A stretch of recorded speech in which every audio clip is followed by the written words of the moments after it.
señora presidenta. Bien, ha sido muy larga la sesión. Yo quisiera abordar mi intervención de lo que considero que es el verdadero problema que hoy estamos teniendo. Muchas de las senadoras de nuestra bancada que me antecedieron en el uso de la palabra, el senador Páez, hablaron de las cuestiones técnicas. Decía la senadora Fernández Sagasti, pese al tarifazo, desde el año 2015, diciembre del 2015 a la fecha, ya llevamos importado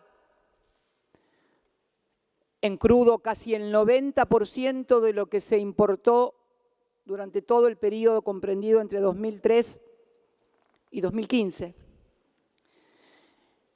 Podemos decir también que el año pasado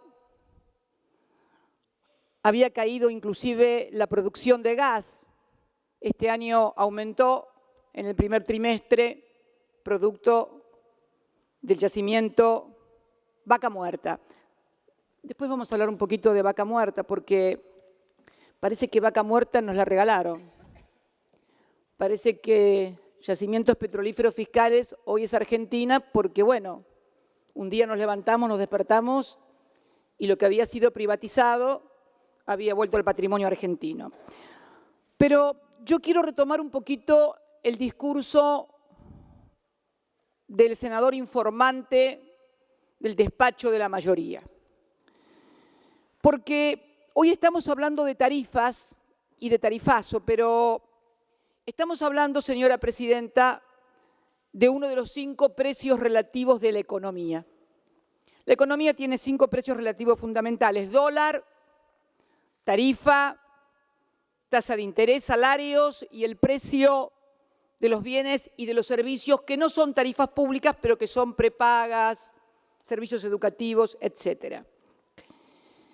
Y esto es muy importante porque si uno observa el precio o el estado de estos 5 precios relativos de la economía, es catastrófico el estado de los 5 precios. El tarifazo, hoy estamos tratando el tarifazo, pero la situación de la sociedad argentina se ve agravada no solamente por la llegada del tarifazo, sino porque los otros precios han variado y han variado para peor también. Ha habido un tarifazo exponencial, hablamos de 1.300, 1.400, aumento de luz, de gas, 900 de agua, etcétera, etcétera. Pero otro precio fundamental de la economía, los salarios, se han depreciado. El dólar se ha detonado, la tasa de interés vuela por los aires y el precio de las cosas que la gente consume, alimentos, vestimenta, bienes, servicios, etcétera, etcétera, también se ha disparado. Y es un poco lo que planteaba hoy el senador Mayans en su carácter de miembro informante. Cuando todo esto se junta, junto al tarifazo, la devaluación, la caída del salario, el aumento desbocado de los precios, una tasa de interés que hace imposible el acceso al crédito para financiamiento productivo, porque es mucho más fácil y mucho más redituable hacerlo en lo especulativo, estamos ante un problema muy grave. Mire, el precio del dólar cuando Néstor Kirchner asumió el gobierno era de 2,98 aproximadamente. 2 pesos con 98 era el dólar. Y cuando nosotros entregamos el gobierno el 10 de diciembre del 2015, el precio del dólar era 9,86. En 12 años y medio habíamos tenido una depreciación del 229%.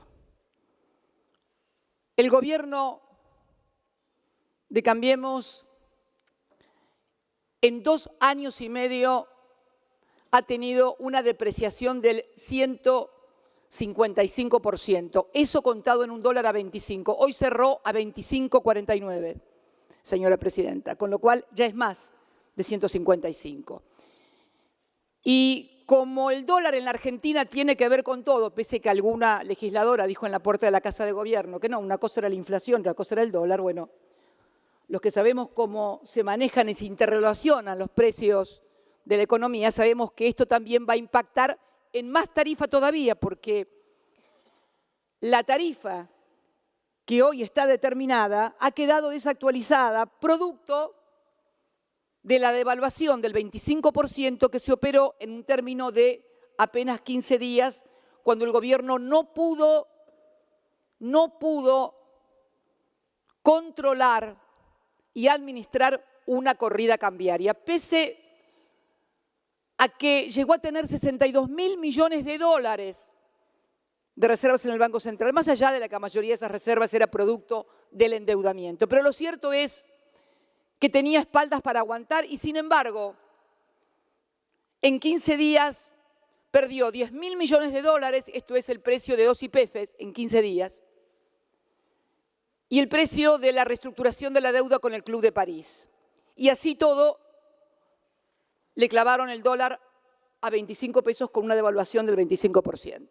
Hoy nos enterábamos, y lo decía una senadora por Santa Fe, que tomó Estado Público un contrato celebrado entre el Ministerio de Energía y las petroleras en su carácter de distribuidoras del combustible, o sea, en el downstream, Accion, Shell e YPF. Allí se fija el Ministerio, o sea, el Estado Nacional, el Tesoro Nacional, se compromete a compensar a las petroleras por el congelamiento de los precios de los combustibles que se estima ya tienen un desfasaje del 30%. ¿Cómo es que de repente se dice que no hay recursos para subsidiar las tarifas de los ciudadanos y de las ciudadanas y sí vamos a tener recursos para compensar a las petroleras por el congelamiento de los combustibles? Porque no es mentira, señora presidenta, que se hayan eliminado los subsidios. Se eliminaron los subsidios que financiaba el Tesoro Nacional, pero ahora hay subsidios ciudadanos. Son los ciudadanos y ciudadanas argentinas los que están subsidiando la rentabilidad de las empresas. 16.000 millones de dólares. Mire, quiero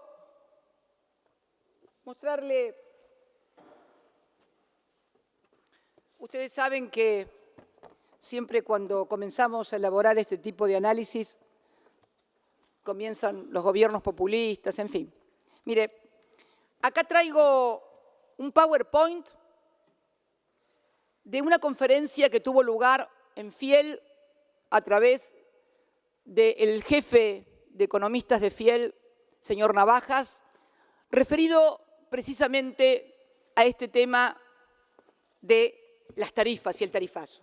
Mire, cuando terminó la conferencia o la exposición, en las reflexiones finales decían, primero reconocer que esta, y se refería al tarifazo, al impacto de las tarifas, primero reconocer que esta es una operación de transferencia colosal de ingresos desde la demanda equivalente a 5 puntos del PIB, Producto Interno Bruto, la mitad sobre las familias. ¿Sabe cuál es la cifra, señora presidenta? Señores legisladores, 16.000 millones de dólares.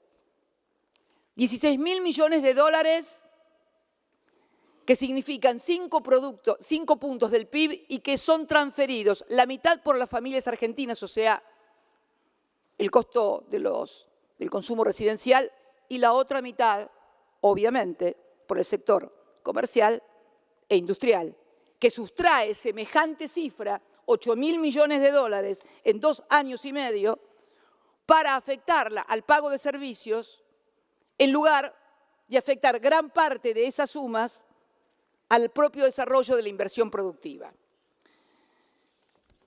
Decía, señora presidenta, que los 5 precios que han impactado, los 5 precios relativos que hoy están en discusión en la Argentina y que han producido esta situación grave y que se va a agravar, porque el problema que tenemos es que estas tarifas van a tener que ser además reactualizadas a partir de esta devaluación que hubo. Y no es cierto que todos nos alegremos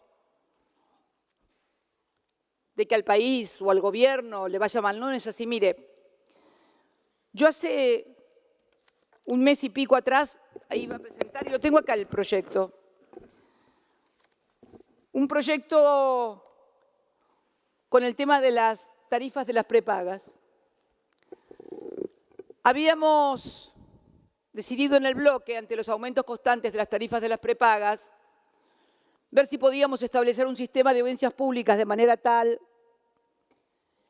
que hubiera un mayor control sobre los costos para poder aliviar el tema de las prepagas. Mire, ¿sabe qué? A partir de lo que pasó con el tema tarifario, pese a estar firmada por todos los compañeros del bloque, mire hasta qué punto que no estaba firmada por Silvina Larraburu, que todavía no había ingresado al bloque. Hace más de un mes y pico que la habíamos presentado, casi 2 meses, y hemos decidido no presentarlas porque nadie está contento de discutir estas cosas. Es más, cualquiera que pueda examinar los proyectos que yo he presentado siendo diputada o senadora, y no cuando era senadora oficialista, sino cuando era senadora o diputada opositora, no van a encontrar nunca cuestiones que tengan vinculadas con políticas del Poder Ejecutivo, porque estábamos con la convicción de que uno puede ser opositor, pero que no es bueno especular políticamente a partir de determinadas cuestiones. Y la verdad, señora presidenta, que el momento que está viviendo la sociedad argentina, a mí me cuesta mucho escuchar a colegas decir que no hay tarifas o que los precios de las tarifas están bien. Cuesta mucho también cuando se pregunta, por ejemplo, el presidente o algunos otros colegas, ¿de dónde vamos a sacar la plata? Digo yo, ¿alguien se puso a pensar la angustia, la desazón de la gente sentada frente a las facturas de luz, de gas, de agua, la prepaga, las expensas, los alquileres, la cuota? ¿De dónde va a sacar la plata? Porque ¿sabe qué pasa? Un presidente, un parlamento, tiene muchos instrumentos. Tenemos instrumentos de política monetaria, tenemos instrumentos de política tributaria, tenemos instrumentos de política fiscal para poder tener recursos y aplicarlos a un lado o al otro. Si algunos se angustian y dicen que no tienen la solución para estas cuestiones, ¿se imagina la angustia del que únicamente tiene un salario para hacer frente al pago de los servicios que no le alcanzan? Un salario que además hoy es mucho menos. Mire, cuando Kirchner subió de presidente, el salario mínimo vital y móvil en la Argentina era $85. Cuando finalizamos el gobierno el 10 de diciembre, el salario mínimo vital y móvil eran $589. Pero no solamente había mejorado el salario mínimo vital y móvil, sino trabajadores altamente calificados, por ejemplo, los trabajadores de Siderar, la empresa de tubos sin costura, que va a cumplir en los próximos tiempos 70 años de antigüedad. Esos trabajadores habían tenido siempre un promedio histórico durante toda la vida de Siderar de unos $800. Siempre eran trabajadores que estaban por allí, por sobre la media de otras industrias. Cuando terminó nuestro gobierno, esos trabajadores ganaban promedio $2.400. De los 800 históricos habían pasado a $2.400. Hoy, antes de la devaluación del 25%, ya estaban ganando $1.300. Y le digo algo, estoy segura que la mayoría de esos trabajadores los deben haber votado a ustedes. ¿Sabe por qué, señora presidenta? Porque les habían prometido que todos los trabajadores que pagaran impuesto a las ganancias no iban a pagar. La frase aquella de cuando yo sea presidente, ningún trabajador argentino va a pagar impuesto a las ganancias. En ese momento, año 2015, pagaban impuesto a las ganancias 1.059.000 trabajadores. Hoy pagan impuesto a las ganancias casi 2 millones de trabajadores. Podríamos seguir también que este salario mínimo en dólares de 589 al 10 de diciembre, hoy, y que además ocupó durante mucho tiempo el primer lugar en materia de capacidad salarial de América Latina, hoy ha perdido casi un poco más de $200 y está en $380, más de $200. Ya bajado al cuarto lugar, ha bajado 4 posiciones en el ranking de salarios.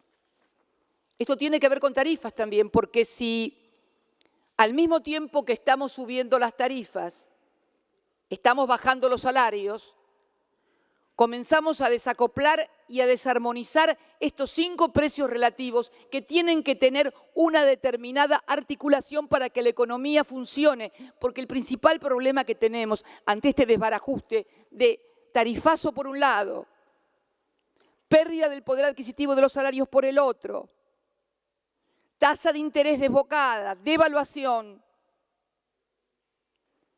tasa de interés, caída del PBI, bueno, en fin, todo junto esto, señora Presidenta, está creando una situación que creo que el Gobierno debería observarla y creo que debería replantear esta política tarifaria y creo que lo que se está proponiendo, que es que las tarifas se retrotraigan a diciembre y además se aplique el salario, la variación salarial para decir el aumento, no me parece tan irresponsable. Al contrario, le puedo asegurar que en materia de armonía social, que en materia de que las cosas no se salgan de madre, creo que sería aconsejable que lo tomaran en cuenta. En cuanto al tema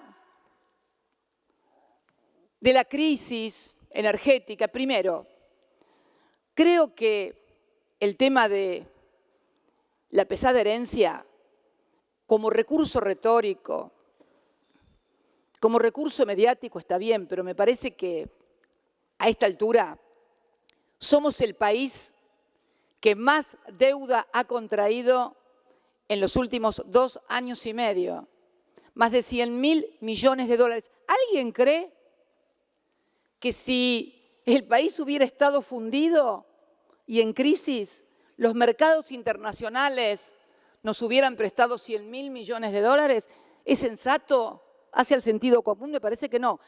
Y no me voy a poner a sacar ahora acá los ejemplares de las emisiones de deuda que hicieron para los 100 años, o los bonos de deuda de enero pasado, o el folleto, el prospecto, cuando hicieron el mini Davos aquí en Puerto Madero, donde vinieron inversores de todo el mundo y el título era La Argentina, tierra de oportunidades.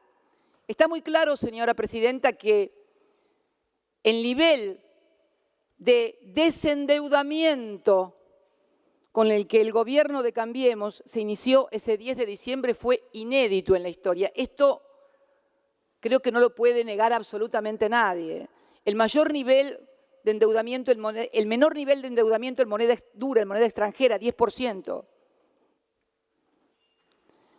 Creo, señora presidenta, que entonces hablar de crisis en un país donde las crisis siempre han sido por estrangulamiento externo, me parece, señora presidenta, que ya es hora de que no se le mienta más a la gente.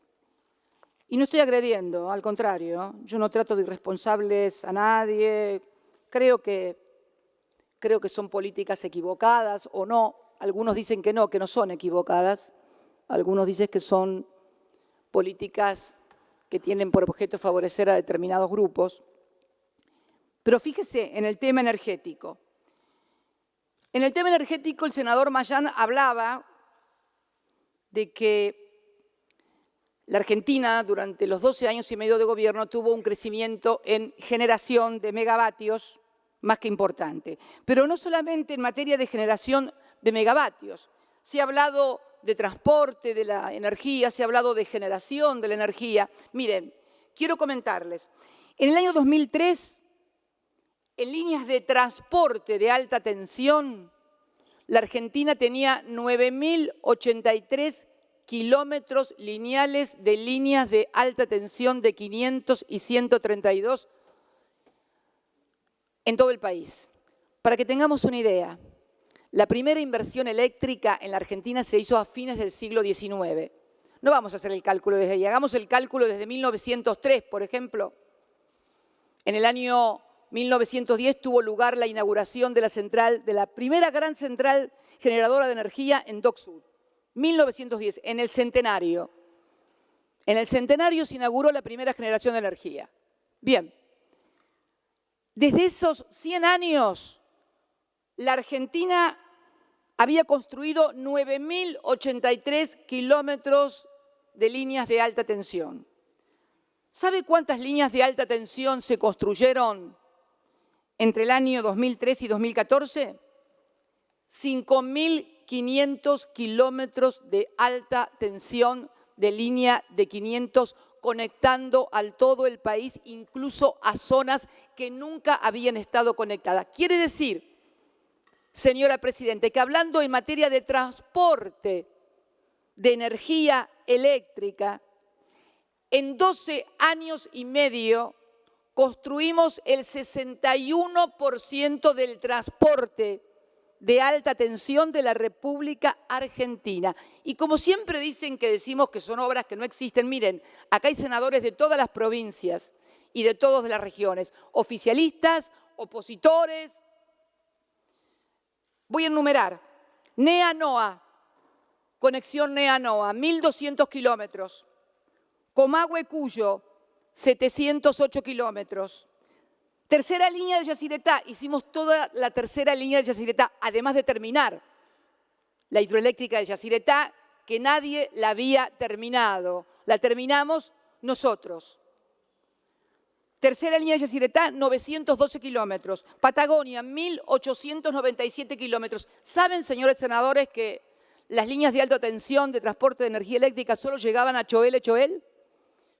Kirchner la llevó primero a Puerto Madryn, casi a pico truncado, y yo terminé llevándolas hasta el otro extremo, Río Gallegos, para conectarlas con Río Turbio, Calafate y Río Gallegos. San Juan Mendoza, 175 kilómetros. Recreo La Rioja, 190 kilómetros. Fíjese la inversión que se hizo. Pagábamos subsidios a la gente. Pagábamos la deuda que nos habían dejado, porque se acuerda que defaultearon la deuda en el año 2001, la reestructuramos en el año 2005 primero y 2010 al 93%, y entonces además habíamos hecho esta inversión y pagábamos la deuda. El corralito famoso, el corralito que causó la caída de un gobierno, porque fue el corralito lo que causó la caída del gobierno. lo pagamos nosotros. Se emitieron 5 puntos del PBI en bonos. 5 puntos del PBI en bonos. 9.800 millones de dólares. Kirchner pagó 1.900 millones en bonos, creo que fue en el año 2007.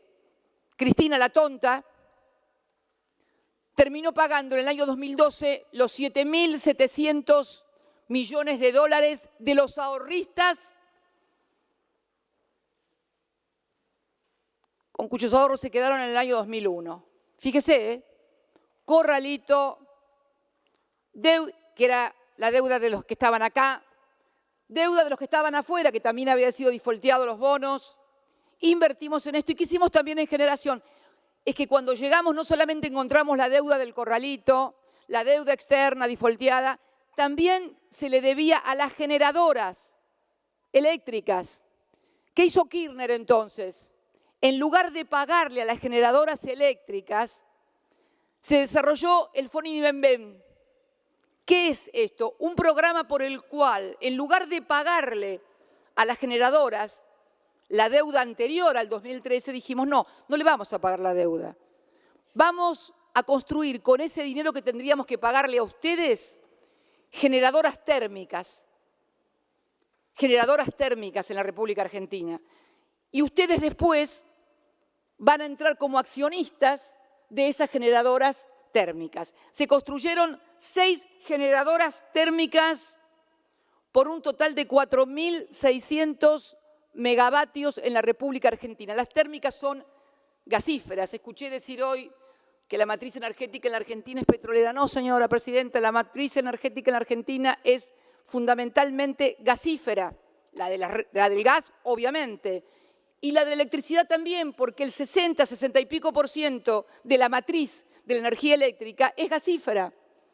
Hicimos 6 generadoras, 3 en Santa Fe y 3 en la provincia de Buenos Aires. Para que no digan, le pusimos, son la Manuel Belgrano, la José de San Martín, la Vuelta de Obligado, la Ensenada de Barragán, Brigadier López y Guillermo Brown. En Campana, Timbúes, Ensenada, Sauce Viejo y Bahía Blanca. Si estoy mintiendo que algún senador o senadora de esos lugares, si es mentira que están estas obras, que no funcionan, que no dan generación eléctrica, que por favor lo diga. Le pusimos el nombre de los próceres porque nosotros somos así, nos gusta la patria. Por ahí, no sé, a lo mejor cuando las hagan ustedes, pónganle, no sé, el puma salvaje, el jaguareté, mimoso, pero a nosotros nos encantan los próceres. Y bueno, y por eso San Martín, Belgrano, Obligado, Brown. 4.600 megavatios de generación en ese plan FONIBEM que era precisamente, y ¿qué hicimos después? Se las comenzamos a transferir a los privados, a nosotros que nos dicen que no somos un gobierno amistoso con el mercado. De estas 6 generadoras térmicas, ya 4 fueron transferidas a accionistas privados y 2, la Ensenada de Barragán, ubicada en Ensenada, provincia de Buenos Aires, y Brigadier López, ubicada en Sauce Viejo, Santa Fe, son las 2 que ustedes han puesto a privatización en el famoso decreto que seguramente van a tratar con las leyes posteriormente. Fíjese, pagábamos las deudas, hacíamos la generación, hacíamos el transporte y además, ¿qué se nos ocurrió? Como creemos que la energía es algo muy importante, fundamental para el desarrollo de un país, a los efectos de recuperar la soberanía energética, tomamos la decisión de nacionalizar yacimientos petrolíferos fiscales. Es notable que nadie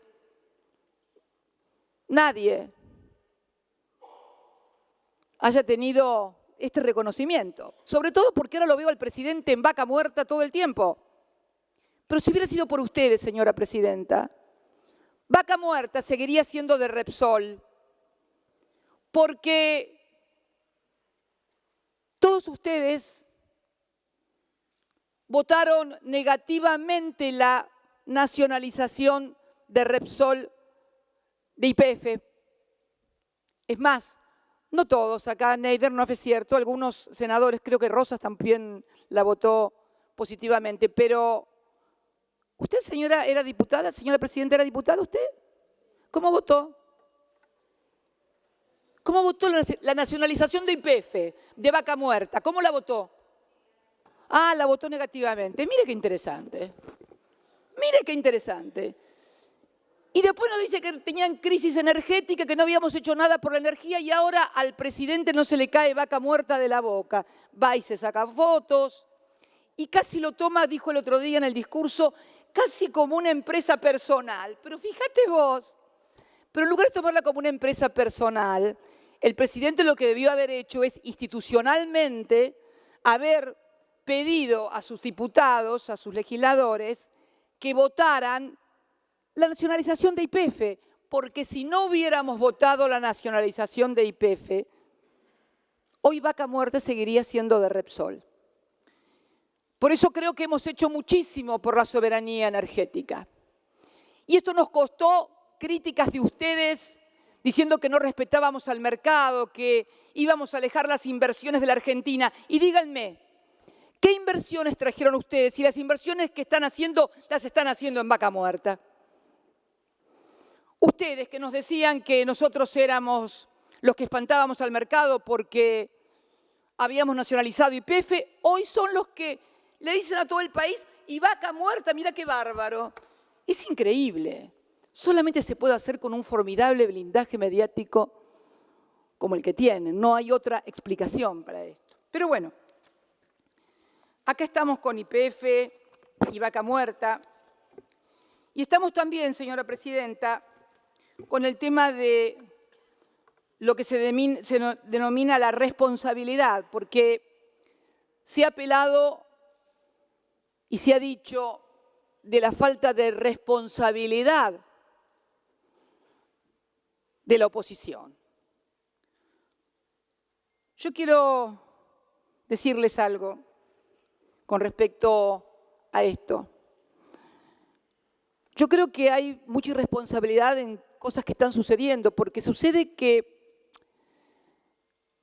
hay legisladores que acá son oficialistas, pero cuando van a las provincias donde las gobernaciones son peronistas, por ejemplo, plantean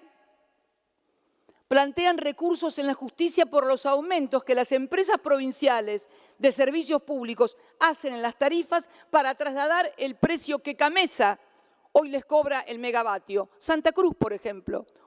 Y también en Catamarca. Charlaba el otro día con la gobernadora de Catamarca y me comentaba que la Corte de Justicia de la provincia de Catamarca le había hecho devolver, acá se dijo hoy que iban a hacer devolver a las provincias las tarifas que el MAS hubieran cobrado a la gente. Esto ya sucedió, quiero comentarles. Sucedió en la provincia de Catamarca y sucedió en la provincia de Catamarca a instancias de presentaciones que hicieron los que acá son oficialistas y dicen que el tarifazo está bien y que cuando bajan en Catamarca o bajan en Santa Cruz dicen que es una barbaridad que las gobernadoras o los gobiernos provinciales aumenten las tarifas. Esto es lo que está pasando.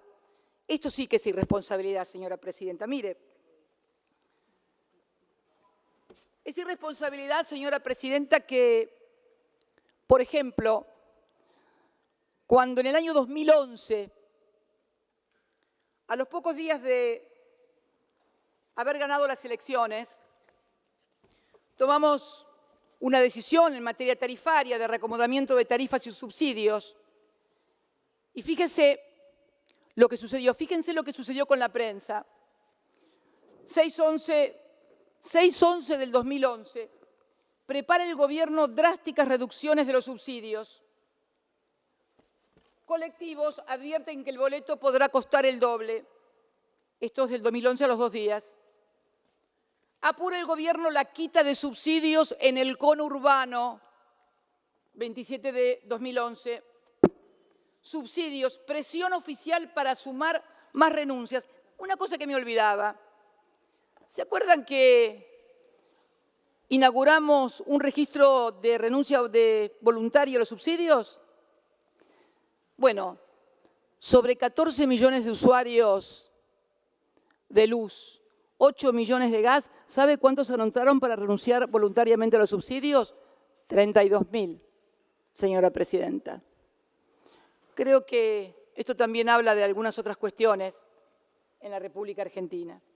Y siguieron, el ajuste llega al interior, aumentan impuestos y tarifas, la quita de subsidios llegará a la clase media en 60 días, extienden a más hogares la eliminación de los subsidios, esto es todo 2011. Y el problema es que esto que puede decirse, bueno, pero son unos diarios los que dicen esto. No son unos diarios. Ese es el libreto que después, durante las 24 horas del día, repican en diario y televisión, generando climas adversos a un gobierno cuando debía tomar decisiones. Pero no terminó ahí, siguieron. En el 2014, mire, la verdad esto es antología. Esto es antología porque en el 2014 también el ministro de Economía, Axel Kicillof, anuncia un tarifazo, dicen. Fíjese, el ajuste Kicillof sigue la receta más ortodoxa del Fondo Monetario Internacional. Es increíble. Esto está publicado el 28 de marzo del 2014. Panorama empresarial, a la devaluación de la moneda, aumento de las tasas de interés y visible caída del poder adquisitivo de los salarios, ahora el gobierno le suma un fuerte incremento de la tarifa de los servicios. Yo quiero leer el principio de esta nota, que es un importante comentarista económico al que suelen leer no solamente los dirigentes políticos, sino también los empresarios. Y acá dice Axel Kicillof, con el fuerte incremento en las tarifas públicas que decidió la Casa Rosada, obviamente, completó ayer el ajuste ortodoxo de la economía. En promedio el ajuste llega, adivinen a cuánto era el terrible ajuste, al 20%. Pero en algunos casos las tarifas del agua se elevan un 400% y las del gas arriba del 100%. Fíjense, tarifas arriba del 100%. Así el Palacio de Hacienda se alinea con las tradicionales políticas que recomienda el Fondo Monetario Internacional, al que por supuesto jamás fuimos ni venían tampoco. Y deja atrás un relato que ya poco tiene que ver con la realidad económica. Si uno leyera esto parecería que podría ser aplicado ahora, pero ahora no lo escriben. El ministro explica o aplica el plan ortodoxo con una intención. Esto es lo más grande de todo. Tratar de complacer a los centros financieros internacionales para poder volver a endeudar a la Argentina. Estas cosas decían de nosotros. Fíjese, lo que pasa ahora lo ocultan y lo callan e inventaban cosas que no sucedían. ¿Y qué decía la oposición de entonces? Mire, pude rescatar un tuit suyo, señora presidenta, el 10-11 del 2015, 6 días antes del balotaje. Gabriela Michetti, 16 de noviembre del 2015. No hay que subir tarifas. Hay que favorecer a la gente más humilde que paga muy caros los servicios. Esto lo decía usted, señora presidenta, cuando era candidata a vicepresidenta a 4 días del balotaje. ¿Y ustedes nos hablan a nosotros de mentira y de verdad? ¿En serio que ustedes tienen cara? ¿Ustedes tienen cara para hablar de mentiras en la República Argentina?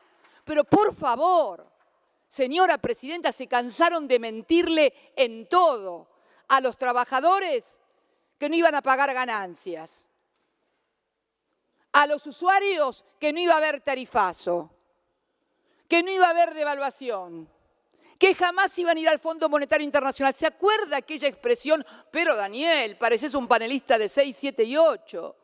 ¿Saben por qué pueden hacer todo esto ustedes? Por la impunidad mediática que tienen. Pero ¿saben qué? Les juega en contra. Porque creyeron que podían hacer cualquier cosa. Este es el tema de tener impunidad mediática. Finalmente terminan pasándose de vueltas en las decisiones que toman y luego la crisis se torna incontrolable. Hoy tenemos un nivel de endeudamiento que no teníamos ni de cerca en el año 2015. Tenemos un dólar que no sabemos en cuánto va a terminar, pero que presumimos porque sabemos que el Fondo Monetario Internacional les va a exigir actualizar el tipo de cambio a lo que ellos consideren posible para pagar. Porque esos 100.000 millones de dólares que les han prestado, los vamos a tener que devolver todos. Y el Fondo Monetario Internacional viene para garantizar que estén los dólares para poder pagarle a ellos. Es lo que decía hoy el senador Fuentes cuando dijo que esto comenzó con el pago de los fondos buitres. No tengo ninguna duda, señora presidenta, que allí comenzó el segundo ciclo de endeudamiento de la República Argentina que hoy estamos viendo desplegado en todo su esplendor. Y me parece que realmente deberíamos tomarnos las cosas de otra manera. No podemos seguir creyendo que con las mentiras o porque los medios de comunicación tienen un blindaje mediático, que esto, porque en algún momento la plata va a haber que devolverla. Y cuando vengan las exigencias, evidentemente vamos a tener que tratarlas aquí en el Parlamento, más allá de que ustedes decidan o no. Por eso, señora presidenta, creo que es importante que entiendan que la oposición no es irresponsable, al contrario. No es irresponsable porque jamás hemos presentado proyectos para que... Estaba buscando el otro día un proyecto y veía un proyecto del senador Neidenhoff.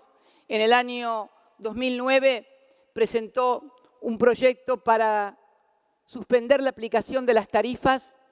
A ver si encuentro el proyecto. Mire, acá lo tengo. Mire, en el año 2009, suspensión de la resolución 1169/08, nuevas tarifas de energía eléctrica de la Secretaría de Energía de la Nación por el término de 180 días para las provincias de las regiones del NEA y del NOA. Mire entre los fundamentos lo que decía. Nos pedía que se suspendiera una tarifa para NEA, NOA, y mire lo que decía. Para este caso y tantos otros más es que consideramos que el actual incremento tarifario atenta contra los derechos esenciales del ser humano, ya que los sectores de menores ingresos al pagar el consumo de energía eléctrica no podrán hacer frente a otros gastos y requisitos mínimos para su supervivencia digna. Yo he sido opositora, nunca presenté un proyecto de estos.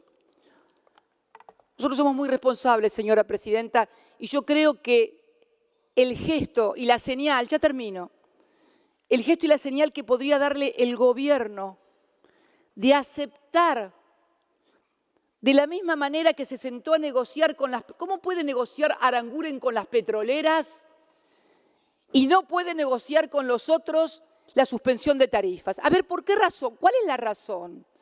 Tenemos que terminar pensando que la razón es porque los que cobran, como decía hoy la senadora Anabel Fernández Sagasti, son los amigos del presidente. Es Caputo, es Midlin, es Lewis. Por esa razón no se puede negociar y sentarse con las empresas y decirle no aumenten más las tarifas. Ha sido muy grande el aumento, señora presidenta. Entonces creo que una oposición responsable, y la verdad que ustedes no pueden quejarse con la oposición, o por lo menos con una parte de la oposición que han tenido. Yo me acuerdo cómo eran ustedes cuando eran oposición nuestra. Ustedes nos dejaron en el año 2010 sin presupuesto. No tuvimos presupuesto, señora presidenta. Usted creo que también era diputada, ¿no? No nos votó el presupuesto. Nos dejó sin presupuesto. Entonces creo que han tenido un acompañamiento muy grande de amplios sectores de la oposición. Entonces sería bueno que, por ahí si no quieren hablar con otra oposición, por ahí si no quieren hablar con la oposición que ustedes consideran que es irracional, como dijo el otro día un señor senador aquí, no hablen, pero hablen con los racionales, hablen con los opositores racionales y lleguen con los racionales a un acuerdo para que el conjunto de la sociedad no viva con la angustia que hoy se está viviendo. Hay gente que no prende la estufa de gas, señora presidenta. Se han modificado los hábitos de la gente en cuanto a calefacción. Hay edificios acá a 2 cuadras, acá en La Redonda, en los cuales se puede bañar uno hasta las 9 de la mañana y a partir de las 6 de la tarde porque durante el día apagan la calefacción. ¿Se acuerdan cuando ustedes se reían cuando Chávez decía cómo había que bañarse? Ahora encontramos que nos dicen cómo tenemos que cambiar lamparitas, cómo tenemos que calefaccionarlos, a qué hora tenemos que prender, cómo nos conviene prender, que nos conviene estar con las botas, sin las botas, con abrigo, sin abrigo. Y la verdad que estas cosas yo no recuerdo haberlas vivido en la Argentina, pero no solamente hace 12 años y medio, no recuerdo haberlas vivido nunca en la República Argentina. Y la verdad que viniendo de un gobierno tan liberal y tan dejarlo al impulso de cada uno, que nos dejen conseguir trabajo al impulso de cada uno o que alcance el salario, pero bueno, que también nos dejen al impulso de cada uno, entonces a qué hora se pueden bañar, cómo se van a calefaccionar, porque cuando se es liberal, se debe ser liberal para todo. Así que, señora presidenta, y para finalizar la parte legal, porque también se dijo que esta ley era inconstitucional, esta ley no es inconstitucional. Mire, este Parlamento, si reúne 66 senadores y senadoras, el 66% de los senadores y senadoras y el 66% de los diputados puede sancionar una ley para modificar la Constitución.